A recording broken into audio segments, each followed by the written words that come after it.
Muchas gracias, señor presidente, con la venia de la Asamblea. La noche del viernes 18 de marzo de 1938, el general Lázaro Cárdenas comunicó la expropiación petrolera. Esta consistía en la aprobación legal del petróleo que explotaban 17 compañías extranjeras para convertirse en propiedad de los mexicanos. Básicamente, eliminaba la explotación de compañías como Mexican Petroleum Company of California, Compañía Mexicana de Petróleo El Águila y la Compañía Exploradora de Petróleo La Imperial. La expropiación petrolera marcó, en efecto, la historia de México, a diferencia de esta última reforma energética que muchos quieren poner al mismo nivel. Y también la expropiación petrolera inició una nueva forma de producir, administrar y suministrar el petróleo mexicano. Los denominados contratos de riesgo quedaron prohibidos en 1960 y se agregó en la ley reglamentaria la prohibición expresa de los pagos con porcentaje de la producción. Durante 76 años, Pemex se consolidó como la columna del desarrollo nacional y en una de las empresas petroleras más importantes del mundo. El petróleo, que es la fuente principal de ingresos de nuestro país, tiene ventas que han contribuido con cerca del 10% del PIB de México y más del 30% de los ingresos petroleros. Sin embargo, la corrupción institucionalizada, el modelo de gestión, los escándalos como el de Oceanografía, el régimen fiscal de la empresa que, por decir menos, lo sangra, han empezado a deteriorar la productividad de Pemex. Esto es precisamente lo que sirvió como pretexto para impulsar desde hace varios sexenios las estrategias, no digamos privatizadoras, sino extrañamente privatizadoras que han impulsado el PRI y el Partido Acción Nacional, que precisamente en defensa de esta última reforma energética han sustentado su dicho en la ineficiencia de Pemex, misma que aparentemente, o al menos en palabras de su director, no existía. Hoy no sabemos la verdad. Argumentando de manera errónea que Pemex era menos productiva en relación con las otras empresas multinacionales, el secretario de Energía, Pedro Joaquín Cotwell, mencionó que Pemex estaba quebrada como empresa, que no tenía utilidades y que por eso hacía falta la apertura.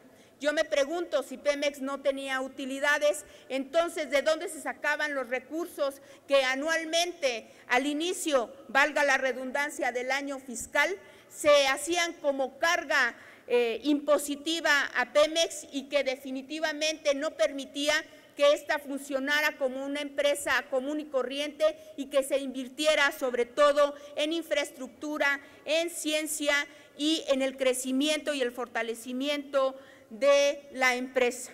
La decisión del gobierno mexicano de hacer esta curiosa reforma energética que más que privatizar casi entrega el petróleo y los energéticos al mejor postor, significó de hecho la desnacionalización del petróleo. La privatización del sector energético tiene profundas consecuencias negativas: la pérdida de ingresos, la pérdida de beneficios, la pérdida de empleos, la pérdida del control sobre los recursos naturales y esta nueva figura de la que muchos se han regodeado en esta tribuna, que es aparentemente un invento jurídico llamado empresa productiva del Estado, pone en una expuesta competencia a Pemex, pero no les da los beneficios que le da a otras empresas que vendrán a invertir a México en el tema energético. La competencia con la iniciativa privada, entonces, que debe de enfrentar Pemex es inequitativa, por decirlo menos. Sin embargo, de acuerdo a los informes de criterios de política económica presupuestal de este año, elaborado por la Secretaría de Hacienda, por cada dólar que baja el petróleo, los ingresos del gobierno se reducen aproximadamente en 3.800 millones. Según expertos económicos, de continuar la ahora inminente baja del petróleo para el 2016, la Secretaría de Hacienda tendría que aumentar su nivel de endeudamiento. El precio del petróleo aprobado por esta Cámara de Diputados para 2015 es de $79 por barril y se supondría que en esta lógica de reforma energética desnacionalizadora estaría cubierto el petróleo con las coberturas petroleras y el Fondo de Estabilización de los Ingresos. Sin embargo, el propio subsecretario Aportera, subsecretario de Hacienda del ramo, dijo que no se descarta que este blindaje llegue a un límite si siguen los bajos precios del petróleo. Más aún, dijo que la cobertura de producción no estaba blindada y trató de explicar con suaves palabras qué pasaría cuando se acabe el Fondo de Estabilización. Básicamente, el país se quedaría sin el 30% de sus ingresos para el gobierno mexicano.